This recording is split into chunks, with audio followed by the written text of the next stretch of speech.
let this particular siren die.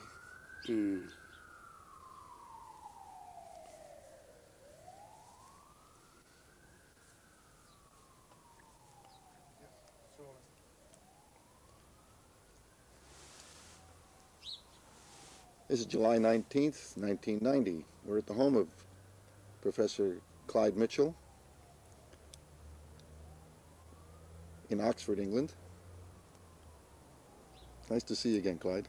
Hello, Russ. Long time, Santa Barbara, wasn't it? Yep, it was. And that wonderful episode when the chap, this Greek chap, carried a table around on his teeth. You would remember that. I wouldn't do. And the Retsina. Yeah.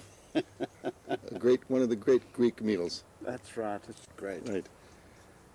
We're going to be discussing Clyde Mitchell's career today. This is a project sponsored by the Wenner-Gren Foundation for Anthropological Research and the University of Florida. That's the commercial. That's the commercial. And now let's talk about you. Oh. Let's go back and talk about the development of Clyde Mitchell as an anthropologist and sociologist. We need to get that straight, I think. It's the two different subjects.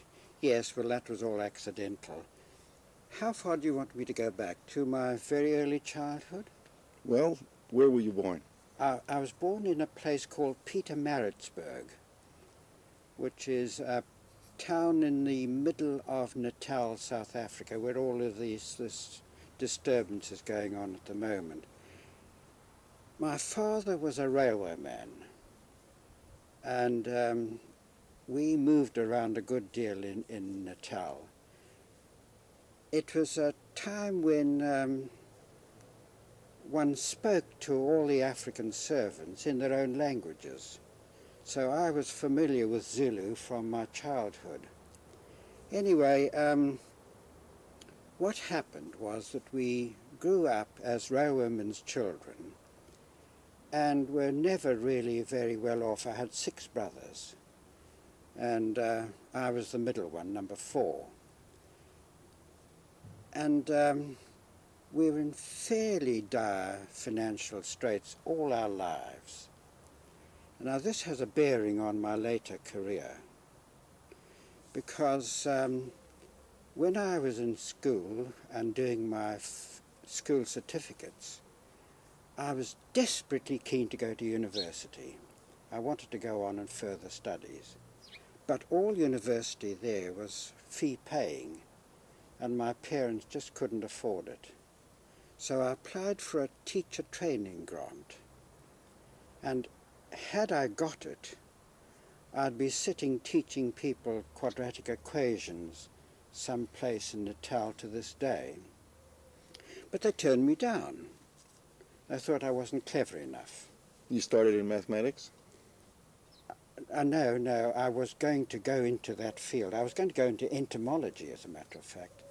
But they turned me down, so I couldn't go to university. So I became a clerk in an African hospital, and my job was to take account of the various infectious diseases and calculate the cost to the country of running this hospital. I was a simple clerk making ledger entries all day. And an opportunity arose when the university started an evening class in the social sciences. And my prospect before me, this was in 1938. What university was this? The University of Natal. It was then a college of the University of South Africa. And the prospect before me, as far as I could see, was to be a civil servant all my days. So I thought I'd train myself as a social worker, at least be trained as a social worker. So I went to take this degree, in which they had 3 major subjects. First of all, there was sociology, secondly, psychology, and thirdly, social work. Now, my work at the hospital fed into my studies beautifully, because I was dealing with a lot of the problems even though I was a clerk, as it were, at slight remove at the hospital. And I did rather well on the whole. It took me 4 years to get a degree. And in the end, I got the college bronze medal in sociology, and I got a distinction in psychology, but alas, in social work, I was dragging my tail a bit. So, anyway, by the time that the degree was finished, I graduated in March 41, I think. The war was on. I had 6 brothers in the armed forces. So I joined the Air Force. All of this is relevant to the other things. It seems a bit long, but it's part of the whole story because there's a rather odd twist to it in the end. I joined the Air Force, and I had about 14 hours of solo flying in tiger moths and was tested by the RAF officer. And when he landed, he said to me, "I've never been wafted along the sky on a piece of paper in my life before, but now I know what it feels like." So they cleaned me out of flying from being a pilot and put me into air navigation, in which I did rather well, since it was purely applied mathematics, solving triangular forces the whole time. And eventually I graduated from the Air Force. I got my wings, as it were, I think in late 42, I think, late 42. It took me 2 years of training. And I was immediately posted to the Middle East. I married before I left, but was sent to the Middle East, and there I flew across the Middle East and did all sorts of odd operations which are not very germane to the story at the moment. And eventually I was selected to do advanced navigation, become a sort of a specialist navigator. And I was being trained in a RAF school near Alexandria. And I had a letter sent to me by a brother who was in the Pay Corps and stationed in Durban. He'd gone up to my old university and seen a notice on the notice board which said, "Sociologists wanted for research in Central Africa."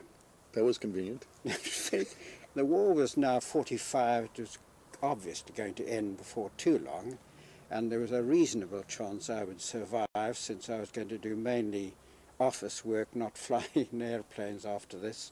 So I wrote a letter to these people that were advertising, and I got back a letter from Max Gluckman, who said, "Have you written anything? Have you published anything?" A stupid bloody question. Because as soon as I'd graduated, I'd joined the Air Force. I'd been sitting in an aeroplane in the Middle East all the time. So I said, no, of course not, but I'd done some work on illegitimacy, rather premarital birth of babies amongst the Zulu, and I'd sent him this, all full of chi-squares and things of this nature. When had you done that work? Oh, while I was sitting in the on the Air Force, working out chi-squares and a slide rule, while I was training, and I used to spend my evenings working on my main interest, which was social science. So, and my wife had typed it up, and I had this lying around, and I didn't know what I was going to do with it. Anyway, I sent it to him, and he was delighted, mainly because it showed, I think, and this is old Max's atheism coming out, that the highest rate was shown by the Catholics, the next by the Church of England, next by Methodists, then all of the fundamentalist churches, and lowest of all by the pagans. And this amused me and amused old Max. Anyway, eventually they decided to appoint me, never having seen me. And old Max wrote me a letter in his typical way saying, oh, incidentally, if you are able to, you should get across to Tunisia, because an old friend of mine, Evans-Pritchard, is in Tunisia. So I learnt about E.P. long before I met him. But that's by the way. Did you get to Tunisia? I landed there lots of time. In fact, I was stationed in Tunisia for a while, but no. I didn't see E.P. He was in military government at the time, talking Arabic, I take it. Anyway, what happened next? Oh yes, I got the job and landed up in Livingstone in Zambia, 1946. What was the job? What was the job title? The job was assistant anthropologist. Now, this is the first time I realized that all my degree training had been in psychology and sociology and social work. I could tell you all about drug addiction and so on. I couldn't tell you about matrilateral cross-cousin marriage. So, and I wrote to Max and I said, how am I going to recognize you? And so he said, it's very easy. On VJ night, I was going up to a meeting in Lusaka, and there was a certain amount of celebration on the train, and the train conductor came round and I was sleeping, and the chap shook me, and he said, where the hell do you think you're going, you bald-headed old bugger? So I knew the tip to look for a bald-headed chap, and we met, and he soon realized that although I could work out chi-squares, I didn't know anything about matrilineal descent or anything else. So he was in trouble. So we went up to the Lamba country, which is up near the Copper Belt, and he taught us how to do field work by taking us into the villages and asking the questions about, their kinship structure and the headmanship and so on. Who was us? Oh, I'm so sorry. There were three of us then. There was Elizabeth Colson, John Barnes and myself, and I think possibly Max Marwick, who wrote the book on witchcraft, was there at the same time. Quite a crew. Quite a crew. And, well, yes, we were. And John and I, both who had just come out of war service, were treating this as a great joke. Anyway, at the end of it, Max said, well, I think we'd better send you down to Cape Town to learn some anthropology. And John and I and Elizabeth, who already had a PhD from Radcliffe, were sent down to Cape Town, largely to read the ethnography and generally brush up on what we and learn some Bantu linguistics, which we had to have. So we shot down to Cape Town, and Shapira looked after us for about 6 months. And at the end of that, I was posted to Nyasaland or Malawi, as it's modern Malawi, Nyasaland in those days. And I was asked to have a look at the Yao, who were a matrilineal people, but who had been converted to Islam in the middle of the 19th century, because the slave traders, the Arab slave traders, came up from the east coast exactly through Yao territory to look for slaves in the middle of Central Africa. And they soon realized that no Muslim may enslave another Muslim. So they made the wise decision to take over the religion. And they're really very, very ardent Muslims to this day. But, you see, the matrilineal conflicts with it directly. And this is an interesting problem for me to look at, although very little appears in my book, because Max was a structuralist from the Radcliffe Brown School. And we were all encouraged, or more than encouraged, more or less enjoined to look at social structure. And so the book I did was entirely on social structure. And, well... What did that mean? Social structure? Yeah. How did you interpret that? Well, it was interpreted in the Radcliffe-Brown method, that is, as patterns, persisting or regular patterns of social relationships, which persisted in time. And that's how we looked at it. Now, Max and I had fairly awkward conversations, because Max was a true functionalist. And he believed, as you know from his later writings, that all social processes had the function of contributing, like Radcliffe-Brown, contributing to the functioning of the society, to the operation of society. Even conflict, you see, was a way of integrating society. And I couldn't go along with this, because it seemed to me that there were rifts going on all over, and particularly with the introduction of colonialism into the whole system. The institutions which had existed for centuries before the Brits turned up were completely being not rent asunder, but subtly changed, so that the competition amongst headmen was no longer a matter of going and beating the guy up next door, as what they used to do, but instead what they did is they competed for taxpayers, because the government counted the importance of the village headman in terms of the number of taxpayers on his books. So they're always trying to encourage people to come and settle in their villages, because their state would go up, you see. Anyway, what happened then? So I had a lot of arguments with Max, but we got on very well on the whole, because more than anything else, he respected my ability to be able to work out chi-squares and that sort of stuff. And it was a magical formula as far as old Max was concerned, because what happened, you see, was he would enunciate some great interpretation of events, and I'd sit there and work out a few proportions and do a chi-square on this, and I'd say, "I'm sorry, Max, it just doesn't hold. The chi-square doesn't say it's right." And Max... And he bought it. He just bought it. It's really quite ridiculous, because it's utter nonsense, of course. But there's one way that I could get over old Max. Anyway, John, Elizabeth and I formed the early, and Max Marwick, who was a psychologist working on witch beliefs in eastern Zambia.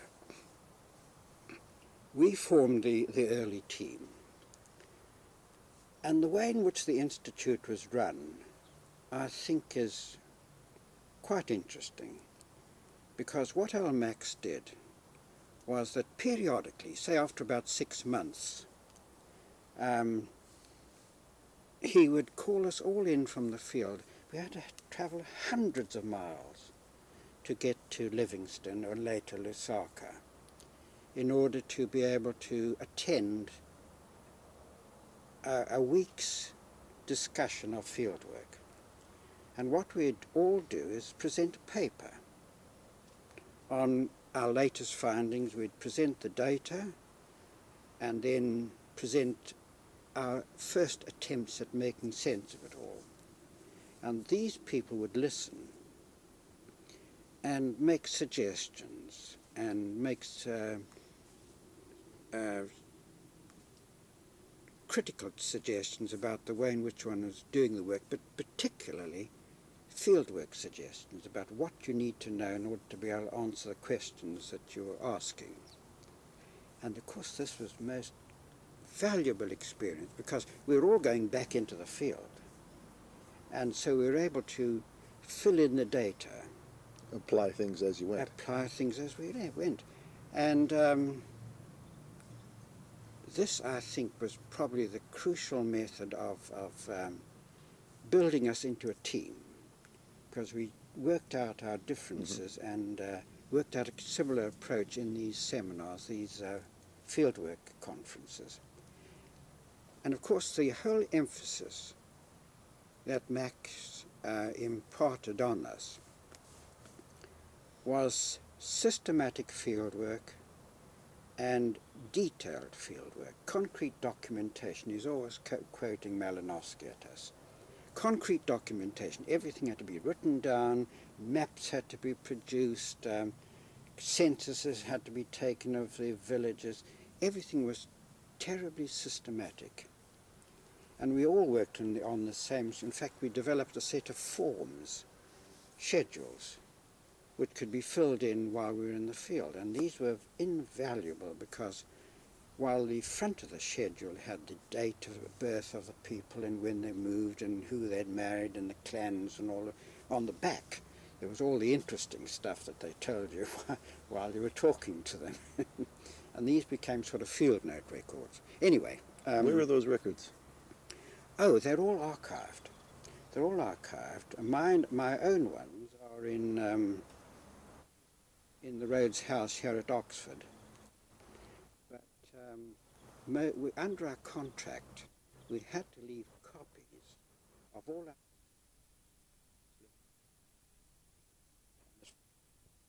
in Lusaka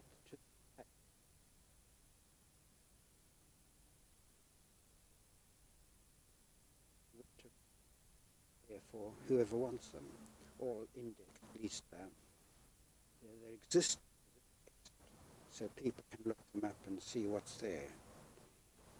And I'm beginning to get a bit lost, aren't I? Where is I up to? Oh, our method of training. Now, Max, within the first year of my joining the Institute, was appointed to Oxford as a lecturer. And Max persuaded the trustees of the Institute to send us over to Oxford to do our first write-up. And the three of us came to Oxford. Elizabeth had a PhD. She wasn't involved in doing a PhD, but John and I registered to do our residential, to complete the regulation with relation to residence. You had to spend 3 terms in Oxford in order to qualify for a PhD. The other 3 terms, 6 terms altogether, the other 3 terms could be spent in fieldwork. So this worked out very well for us. So after the first 3 terms, back we went to Africa and continued, and then we came back to submit the theses. So Max was at Oxford. When was this? 1947 to 1950, I think. That's right, about then. And my supervisors were E.P. in the first instance, and Maya Fortis. They were the people who... First Max. Max was there when I first went, but when I came back, he'd already moved to Manchester, so that was... they changed me over to Maya Fortis and E.P. I used to talk to E.P. about witchcraft and things like that. So, I came to Oxford and did my DPhil here and was vivaed in 1950. Who were some of the other students in your generation? John Middleton, Peter Dry, who I think moved out of anthropology. Jim Bohannon and Rusty Bohannon were both there at the time. I think Bailey, I'm not sure. Certainly these are the people that I remember. I'll have to think about that, I don't know. Anyway, certainly Jim and Rusty and John Middleton were there at the time. And of course John Barnes. Well, of course John and Elizabeth, but right. it was John Barnes, and this was the Oxford Structural School that we were involved at the time. Now, of course, it's gone all very cultural and linguistic, hasn't it? Was there another school? If that was the Oxford Structural School, was there? Oh, well, there's the Marxist Structural School, of course, which was different. No, it was It was Radcliffe Brown who'd been the professor before Evans-Pritchard, you see. And it was the influence of Radcliffe Brown on the place which had the major effect. So, we did the DPhil, and I went back to the Institute. And I now had the opportunity of moving from classical anthropology into my original subject of sociology. Back in Lusaka. Back in, well, yes. Just let me fill in a bit of the background.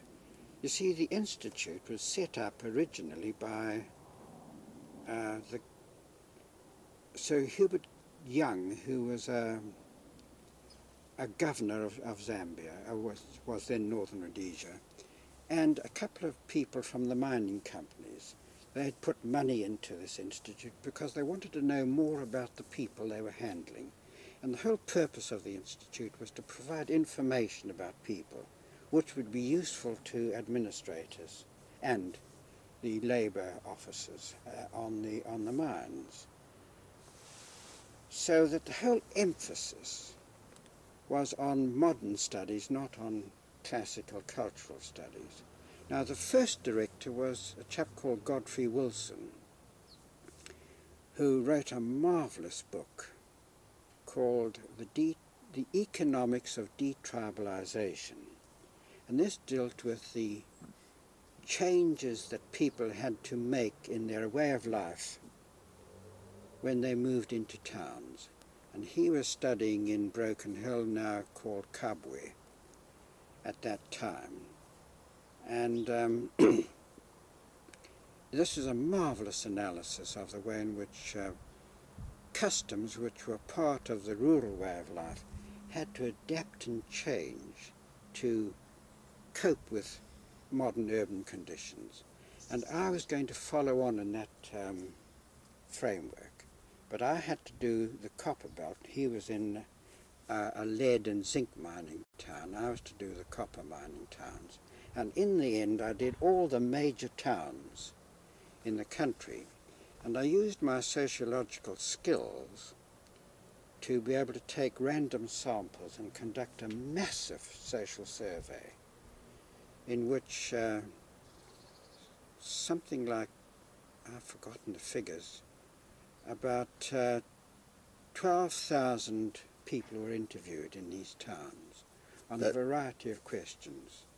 That's massive even by today's standards. I suppose so, and this was done over 5 years using African interviewers and very carefully stratified samples selected from whatever areas I could define not too strictly as part of the town, because many of these settlements were just outside the official town boundaries, but they were part of the town. Their interaction was the people in the town. So, and these data are now available in Oxford on computer base and in Berkeley, did you say? Berkeley. With Elizabeth Colson. Well, yes, but she's retired. No, the chap Hamill, Eugene Hamill, has those on tapes for people to use if they want to. So it's all there for people to look at if they want to. So I did this massive survey and made observations, and the Kalela dance, which people still say is the best thing I ever did, was done while I was there. And we had a house provided by the Institute, which was on the edge of the African residential, it was all segregated in those days, on the edge of the African residential areas. And on Sunday afternoon I could hear this boom, boom, boom, boom, boom of enormous drums going. So I thought I had to go and have a look at this. And when I got there, these drums were huge 44-gallon oil drums, which had had cowhide put over the top. And there was a chap standing there with great big sticks, hammering the life out of these things, and your belly just rattled when you got there. And it was most impressive. And the people doing the dance were shuffling around in a circle with lots and lots of spectators. And this was technically a tribal dance. Tribal in, I know that's a bad word these days, but an ethnic dance. And what amused me was that there were dozens of these ethnic dances going on in the area on the Sunday afternoon. The lovely ballet-like and yakuza dances, the masked dances of the Chewa people, very dramatic things. And they had 2 or 3 spectators around them. But this one was packed thick with people.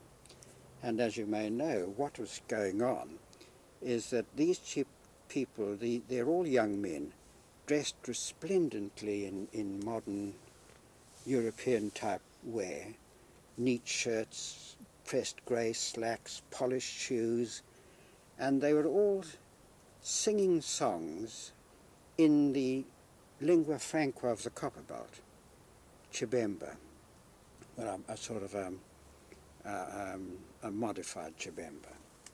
And what they were doing is they were systematically poking fun at all the different ethnic groups around them. And of course the people enjoyed this enormously. And I used this as a medium to explore the nature of the social structure of the community in which they were operating. The dress indicated social status, and their ethnicity was being emphasized by the type of song and their proud acknowledgement of the fact that they were Bisa, matrilineal people from the northern province. You spoke Chibemba?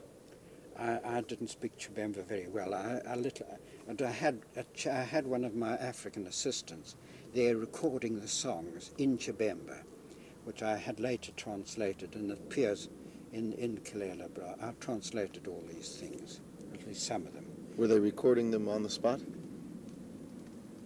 Writing them down? Oh, yes, he wrote them on the spot. And he went along and talked to the leader of the group and got him to get them quite right. So that was all carefully documented in good old Max Gluckman style. You didn't get any wire recordings or tape recordings? No, those came in very much later. It would have been marvellous to do it. And we were talking about video cameras the other day, and Jean was saying to me, Jean's my wife, of course, was saying, oh, wouldn't it be marvellous to have had a video camera then? Well, in fact, very interesting, Russ. Do you mind if I wander on a bit? Because there's an interesting anthropological point. Take it where it goes.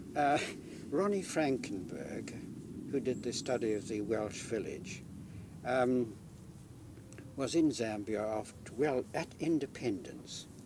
And lo and behold, they had a Kalela at the Independence Day performance. And I'm told that all the songs then were about the neighbouring states, not about ethnic groups. So it had undergone a subtle transformation in terms of the changing circumstances. Anyway, I mustn't wander. Where was I up to? Kalela. That was a classical anthropological study, done in, listening to people and interpreting what they were doing in terms of the total social structure, which is all part of situational analysis, which later became my major theoretical orientation. And while I was there, Bill Epstein turned up, working for the Colonial Office on the courts. And Bill and I struck up a great friendship. We worked together a good deal and discussing things and so on. And later he joined the RLI, as you know, and became the author of Politics and Changing, well, no, what was it called? The one about the politics in the Copper Belt. Dear me, God, I'm getting old, aren't I? I've forgotten that. Dear me. I don't recall either. Changing African Society? No, that was John Barnes's thing. No, there was one about the Copper Belt. Anyway, never mind. He did a political study, and it was dealing with the African movements of resistance to colonialism. And of course that was a first-class piece of work. Anyway, Bill Epstein turned up later on. Now, in the meantime, Elizabeth had become ill, and she resigned. And they from the Rhodes Living Studies. From the Rhodes, and she went back to California. And they appointed me as director of the Institute. And I carried on in the same tradition with the regular seminars and the discussions of field work. And in this way, Vic Turner, Bill Watson, Ian Cunnison, those are the three, I suppose, Jaap van Velsen, and people like that came out in the new set of people recruited largely through Max in Manchester, who trained them in Manchester in all the ethnography and the work that had been done up to that point before they came out to me, and I took them on from there, you see. So it was a very much Manchester RLI combine working at the time. And of course... How long were you there as director? From about 1952 to 1957. 1955. About 3 years, that's right. 1955. And what happened in 55 was that the Colonial Office was then stimulating the growth of universities in the colonial territories. And at this stage, the three territories, the English-speaking territories, had become a federation of the Rhodesias and Nyasaland. And one university, a College of London, was to be established as the central university for these three territories.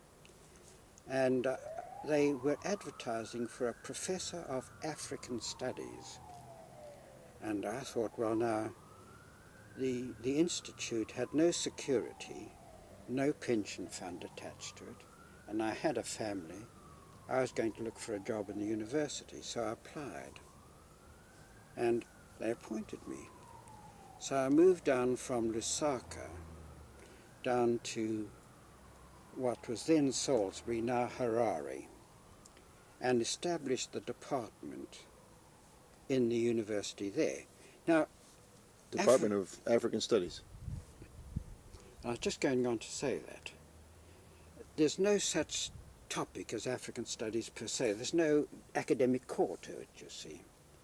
So I decided to teach social anthropology, which is as near as I could get to it, without, without violating the idea of what the chair was supposed to be about.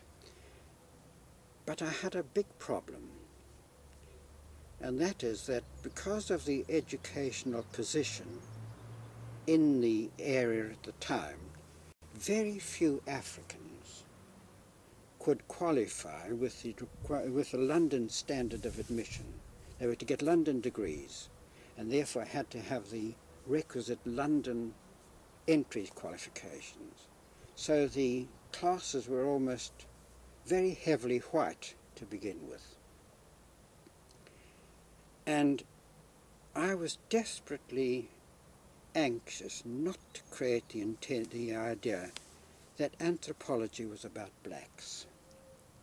So I looked through and I chose Orensburg and Kimball on the Irish family, and I chose Middletown, the Lynns.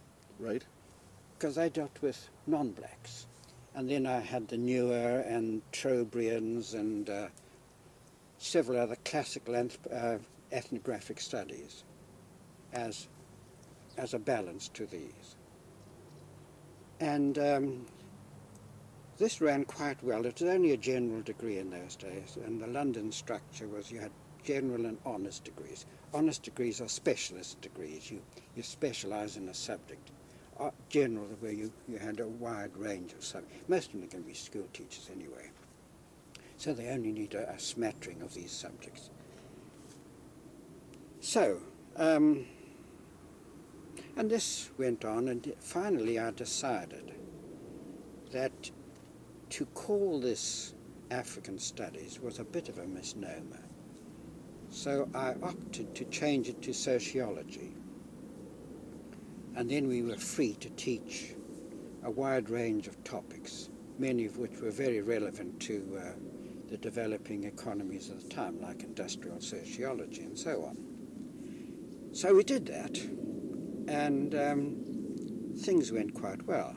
I did quite a lot of research in the area, all urban, most of which appears in this book, which I published 2 years ago.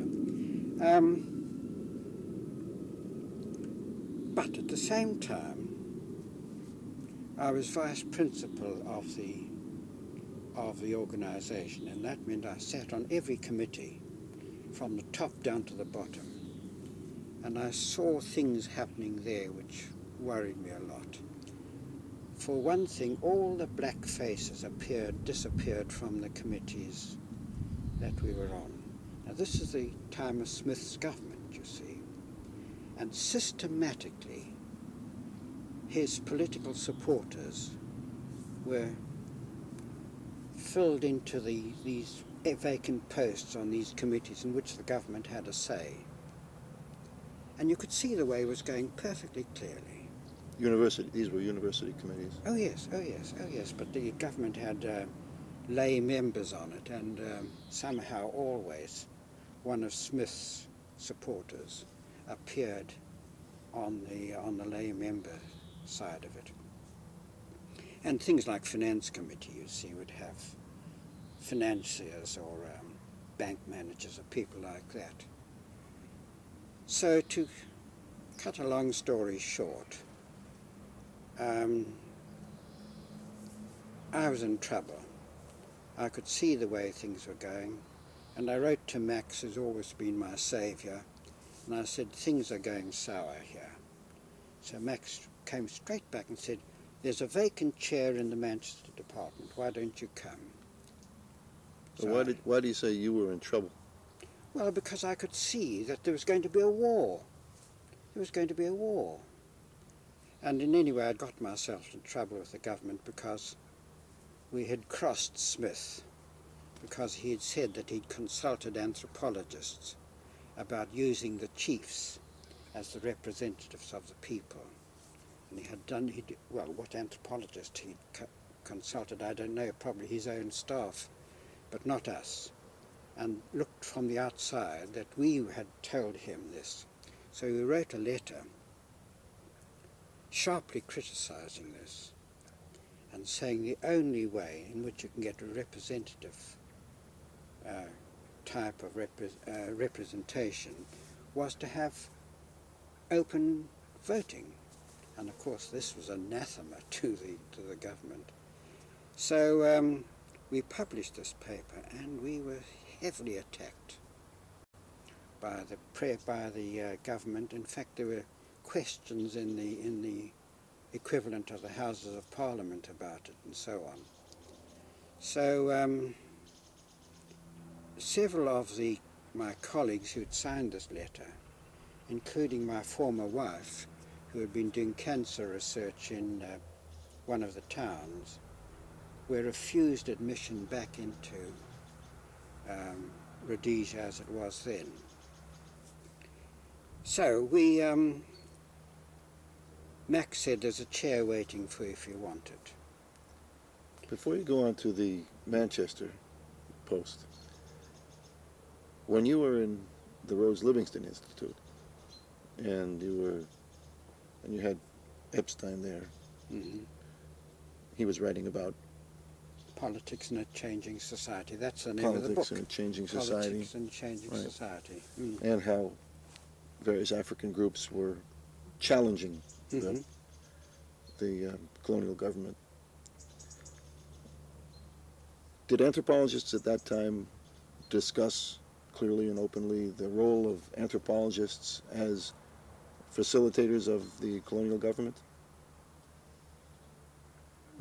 Later on, of course, there would be a long discussion of that. Oh, but that's right. I know that, and I was very hurt about with that. 20/20 hindsight, of course. Yes, that's right. It was easy later That's on, right. but I Well, mean, at the time, did you discuss this with each other? Well, Did this come up as a topic? oh yes, very much so. But more than that, How are we facilitating this? What is our role in this? That's right. Well, but what happened was, by an odd sort of quirk of fate, one of the anthropologists had got into a bit of an altercation with somebody in the Northern Province. And this had been, I think, reported in the press. And one of the leader writers in the papers in Lusaka had written a slashing attack on anthropologists, saying how they were fomenting disquiet amongst the African people, and how revolution would almost certainly follow, which it did, but not because of us, in spite of us, I suppose. So it's exactly the other way around. We were seen not as facilitators, but exactly the opposite. And that's why it's so bally unfair for the criticism by the Marxists later on that we were the running dogs of capitalism. The handmaidens of colonialism, I think. That's right. And we were, the way in which we were cast, in that we were all supporting the blacks against the whites. But there we are. And it was so misjudged, misplaced. Anyway, we got onto that when I was saying about, oh, you would ask me about Manchester. Just let me go back a bit to the University of Salisbury procedures. What was happening then was that I was desperate to establish a research school. I mean, I'd been brought up in research. But and I couldn't, not with a general degree. I had to have an honest degree. Later we got one. But what I could do, and I did prosecute this fairly actively, was to encourage people from Britain and Australia, as it so happens, to come out to us and to do field work with us. And several of these came. Peter Fry was one, and he's done some good work now. Norman Long was another one. Norman Long, now in Holland. Bruce Kapfer, I suppose, has probably become the most famous of these. And David Boswell, who's now in the Open University. All of these were students under me in Rhodesia as it was then. And they were trained in the same RLI method as I'd been using in Zimbabwe, which Max had taught me. That we had these seminars, and people came down. Peter Harris-Jones, who's now in Canada, was then an authentic member of the RLI, and he came. We invited all these people down to talk about their research, and all of us would sit round a table and discuss it in the same way as we did before. So there was another bunch of research products who emerged from the Central African scene, which was RLI in origin. They are not technically not members of the RLI. Now this vaunted RLI method of training anthropologists was heavily grounded in fieldwork, apparently. Absolutely. It was totally dependent on detailed, systematic fieldwork, observational stuff. And it may be vaunted, but it worked. Look at the books. A lot of books. A lot of books. your concern about not seeing black faces in the crowd of the students, Oh, that changed. that changed. That changed because due to the munificence of the Ford Foundation, they provided the university with money to top up people who'd got so far in their secondary education but just couldn't get over this rather severe London requirement of 3 A levels, which is quite high. And very soon, well, the schools then adjusted themselves and started teaching A levels, and they wrote the English examinations, you see, so that they were exactly on a par with the London people. This developed quite rapidly, and by the time I left, I think there were about half black and half white.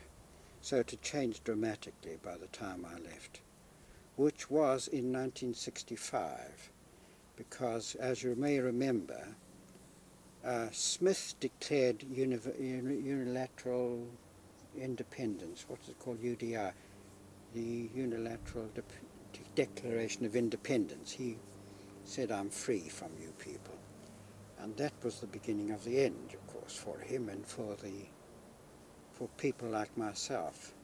So I got out to Manchester in late '65 and moved into a chair of urban studies and started working on Manchester then, doing field work, and, well, it was sort of ecological studies in Manchester, and stimulating students, because Valdo Pons, who was an anthropologist working in the Congo, was then on the staff at Manchester, and we formed a little African urbanism pair, and we taught this to some of the students. So I did African studies for 66 through to 73. And that period where I was involved in ordinary classroom teaching. That made me teach methods. And that was absolute hell. Friday morning, 9 o'clock. And these people would turn up in the room with eyes heavy, and I would say, right, now in factor analysis, all you've got to do is to insert a number of axes, orthogonal axes, into a mass of points located in dimensional space. And you just see the faces. Eyes would glaze. Just glazing, just dropping. You see the shutters dropping all over. Now, these were anthropologists? No, they were sociologists mixed. The department was were joined at that stage. Mm-hmm. And this went on year after year after year. I hardly taught any of my own subjects. They wanted somebody who could do this quantitative stuff. And I was absolutely driven into the ground. You had been typecasted by those chi-squares. That's right. That's right. But all these chaps, I couldn't do them, you see. So, what happened then was that I had a phone call from Chelly Halsey, who is quite a well-known professor of sociology, now at Nuffield College, just retiring this year. And he said, "Would you like to come to Nuffield as an official fellow?" And I said, "Well, what will my duties be?" I said, "Just a bit of research and doing what you like to do. No teaching? No teaching in the formal sense at all." So I said, "Don't ask me twice." Let's hold it right here and take a break. Sure. And we'll be back in just a minute. Okay, I've got to go and eat something. I'm dropping in. Not yet. Hang in there. Shan't be long. I've still got biscuit in me. Well, ironic, this is about a £27,000 camera and you're shooting onto VHS. You don't normally do that. Usually onto Betacam, which is the High broadcast quality. standard. That's what that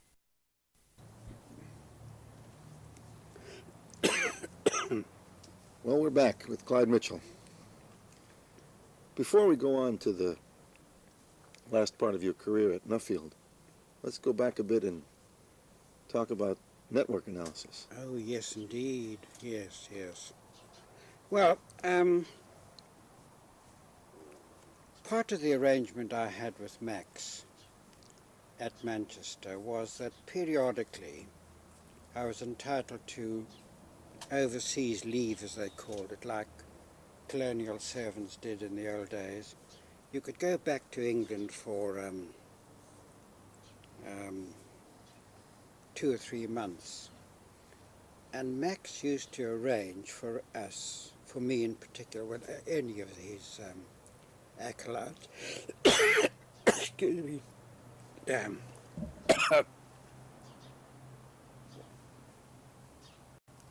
to have a sort of fellowship there, a research fellowship.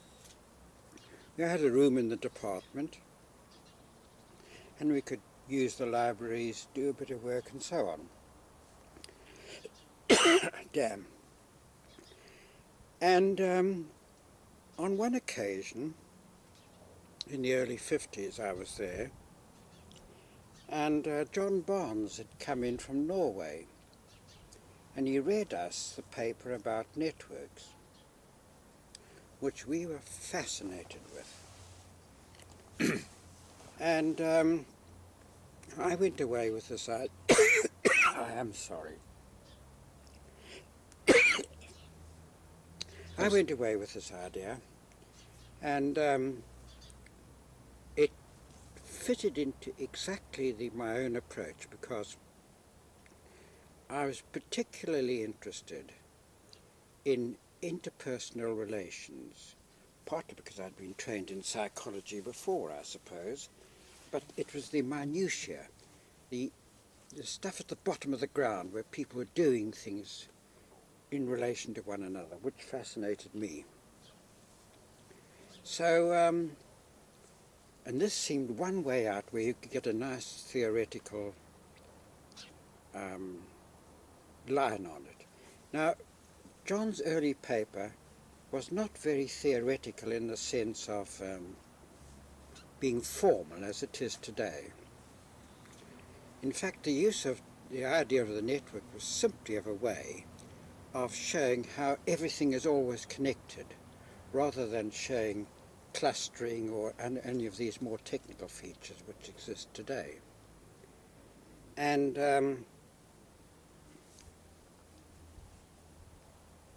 I'll talk about Elizabeth Bott in a moment, because that comes into it at this stage. I went back to Rhodesia, as it was then, and I started working with the people in my department, people like David Boswell and Bruce Kapfer, and all using the idea of networks in fieldwork, and Peter Harris-Jones, you see, using the idea of networks in their actual fieldwork. How did they use the idea? Well, they began to trace out connections, particularly map the stuff out, or who's connected to who and so on. Concrete documentation. And at this stage, I had known about Frank Harare's early work on graph theory. I'd run across that. So I got hold of his book of structural models, is it? Yeah. And went through that. Well, the structural models book is later. Was it? Well, it was an earlier It is, version. yeah. There was an earlier version of it. And I began to see that there was a way through all of this where you could use formal methods to adduce the structure out of these apparently chaotic links, you see. And when I got to Manchester, or when I came to a permanent position in Manchester, one of the earliest jobs I did was to read a paper which then became the introduction to the Social Networks in Urban Situations book, to read a paper to the group of staff, a seminar paper. And John Barnes was a member of that group. And I think he saw then, for the first time, the extent to which formal analysis could be developed. Now, he'd done mathematics, you see, at Cambridge. I hadn't. I had very low-level maths. He had good maths. But you were the one teaching factor analysis. Oh, yes, I know. I taught myself the little matrix algebra and so on, a piece of old hat.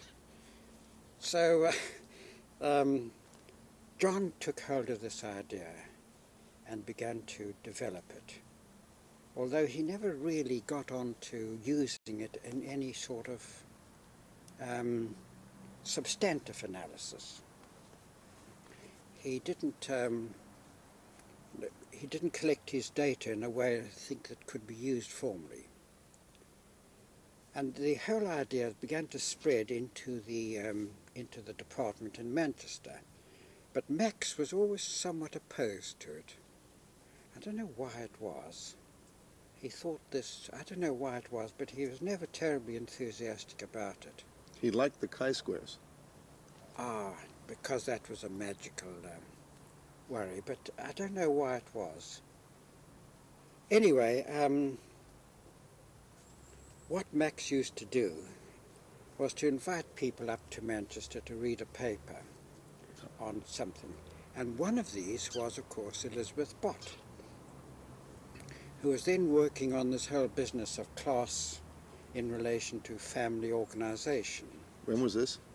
Oh, I suppose about early 50s, I don't remember. After John had come back, had been in Norway. And Max's story, I wasn't there, I was back in Africa, is that in the seminar, the whole possibility of the use of networks was raised, and she went back and rewrote what she was doing in terms of it. And this was the first publication I know of. This is apart from Loomis's earlier work, which never seems to have caught on, certainly in England, in which the idea of network was used as an analytical tool to explain behaviour, you see. This was the family and social class? That's right, yes. And what she was able to do with this is to show that the mavericks in the scheme, the middle class people who behaved like working class people, did so because their networks were different, and that was the additive factor which made the difference, you see, and vice versa. You see, the working class people who behaved like middle class were because their networks were different. And this was, as far as I know, the earliest substantive use of the idea in analytical work. So these people in Rhodesia were working systematically with these ideas, and I collected a lot of papers from them, read at seminars and developed in the same way as the RLI method, and published them together with Bill Epstein's paper on Indola, which appears in that volume, and John Barnes's one about the definition, really definitional paper about characteristics of networks. I gathered these together and published them as this book way back in '69, I think. And when I went to the Palo Alto, the think tank, in '69, I was able to take a copy with me, and Chuck Tilley was there, and he was talking about networks, and I was able to say, well, have you seen this? And it was a great moment of triumph for me to say, we've already thought of it, chum. Anyway, after that, I got to Oxford, and this is one of these quirks of events in your career.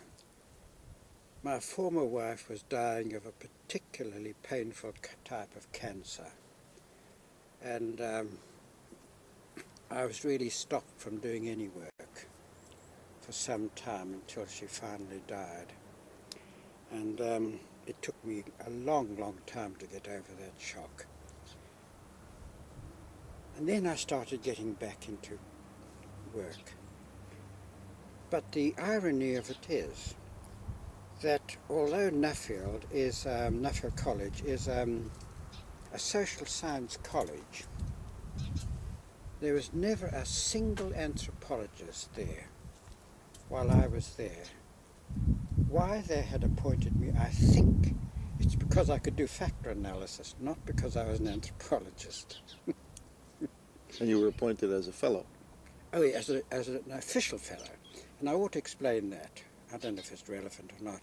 But an official fellow was funded purely from Lord Nuffield's money, not from any university sources. And therefore I had no obligation whatsoever to the university. I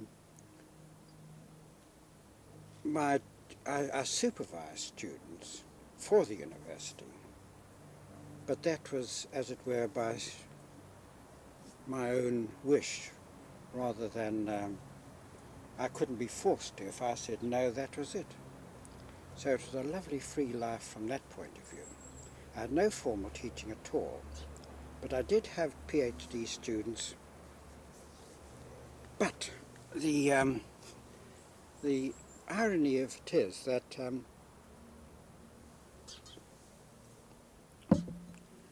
they sent me geographers because the academic mind seems to think that geographers are way out there and anthropologists are way out there. Therefore, they must be the same, you see. So Load high on the same out there factor. that's right, same out there factor, mentally, physically, every way. And these people were absolutely splendid. They kept me alive. They were interested in anthropological topics, you see. Ethnicity, largely ethnicity, and generally anthropological topics. And they've all done remarkably well, published like anything, and they were all brought up in the RLI method, you see, as much as I could without colleagues, sitting there in my room alone talking to them about things. Did they do field work? Oh yes, it's very fieldwork oriented. They were social geographers. And one chap did a work on Puerto Ricans in New York. Another one did work on crime in Birmingham. A third did work in on Indians and Pakistanis in Rochdale.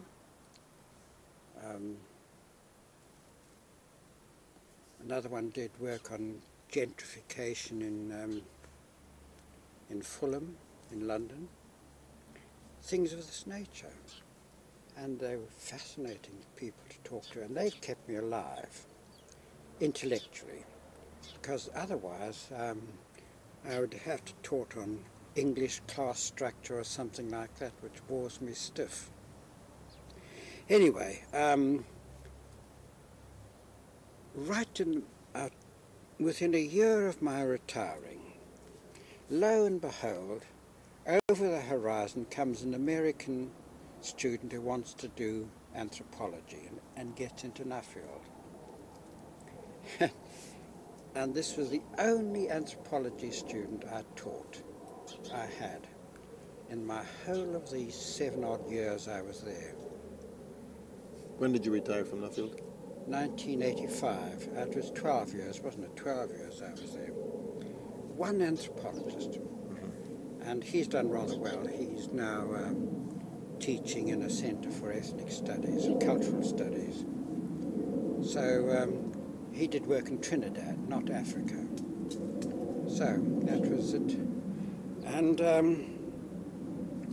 while I was at Nuffield, I was able to develop the computer side of things, because I had some very good advice from people in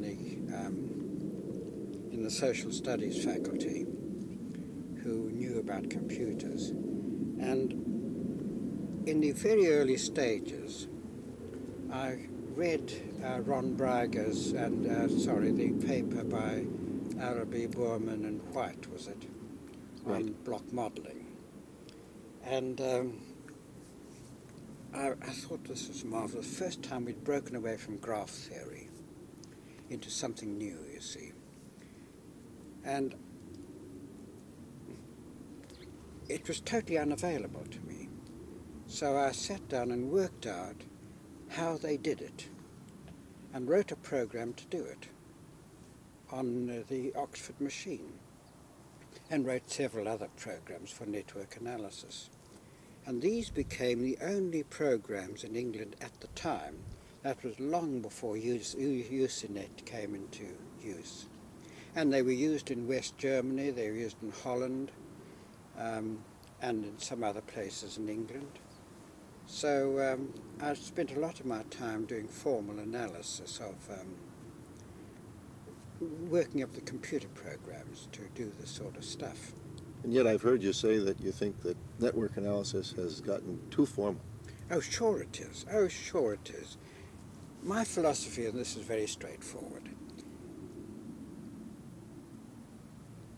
I was once involved in an international African conference with French academics and so on.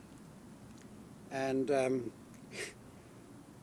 in the course of this, of course I've always been happy with quantitative analysis, I said that statistics ought to be a servant and we should not be a slave to statistics. And somehow the French translation of this got mucked up. And these Frenchmen were quite prepared to cut my throat on the turn. And what I was meaning, and I still believe this, it's a tool. It's a tool. But the real purpose of network analysis is to make sense of data, to provide an understanding of the dynamics of social action. So, and this I really believe. And that's why I much prefer to use case studies. And the work I did in Manchester, which I haven't told you about yet, on homeless families, was done precisely with this in mind. We collected the data on these homeless families, really looking for support, you see, the way in which in this terrible... Social support. Yes, yes, terrible crisis. To whom do these women turn for support? And we had detailed network material on each of these women, and we stuck them into my programs to see what patterns emerged. And it soon became clear that the patterning that you can abstract from these data was very meaningful in its own way. And I've published several papers using this material. Earlier, you did network studies of migrants coming from rural to urban areas in Africa. No, I knew that it would be interesting. It was Philip Mayer in East London who did that. And I think that was a very, very important book in network studies, although it isn't much referred to these days. No. The only network stuff I've done systematically is the stuff in Manchester on the homeless families. I've helped lots of other people, and the acknowledgement of my programs appear from time to time. But that's something else. I was working on their material for them.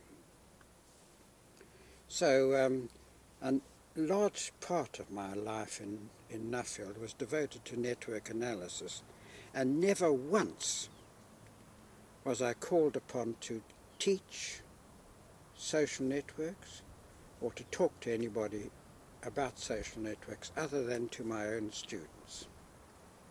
Never once has it been acknowledged as a topic. This is general of England as a whole. Networks are totally dead here. Really? Are totally dead. Nobody uses them at all, as far as I can see. So. Not in sociology or anthropology. Anywhere. And I don't know why it is, but it's certainly true. It's never caught on. It's caught on in Germany and Holland, not so much in France. What are the major themes and concerns now in anthropology in England? What do you see as the... Well, I'm afraid that I suppose I'm at the end of my existence in many ways. It seems to me that with the collapse of functionalism about 1960 and the emergence of ethnomethodology and linguistics, anthropology and so on, the field is fragmented into so many warring little rooms that the unity of the subject is gone as far as I can see. And all I can make out is little groups of people pushing their own line and not really advancing the subject as a whole. It may be a cynical point of view, but that's the way I feel about it.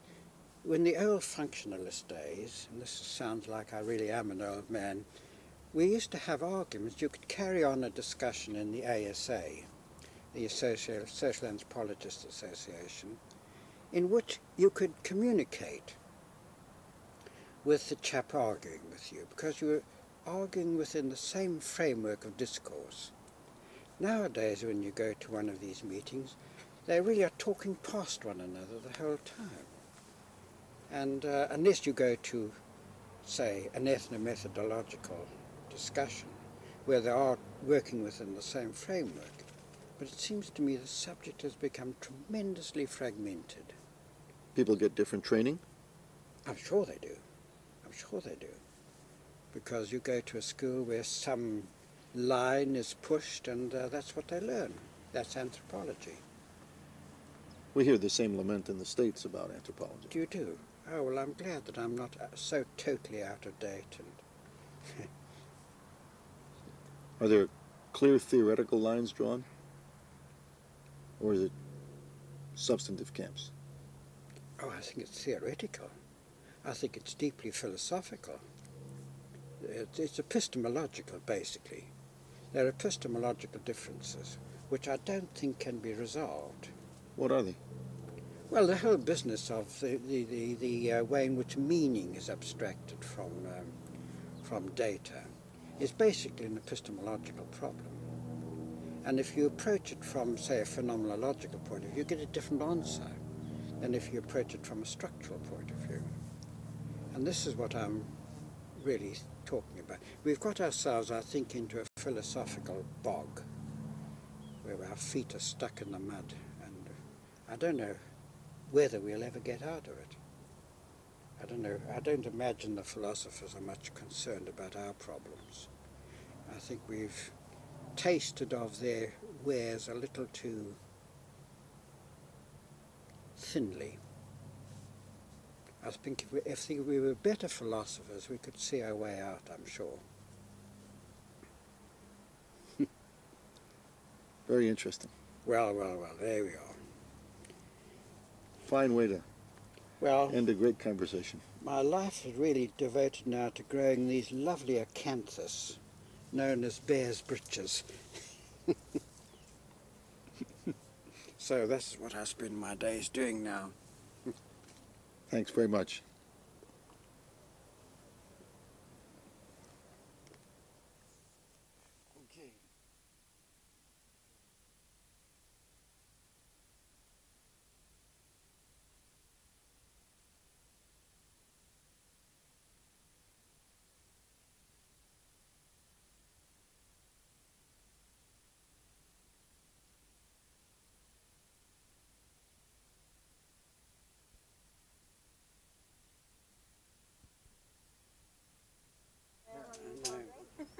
probably know them all personally.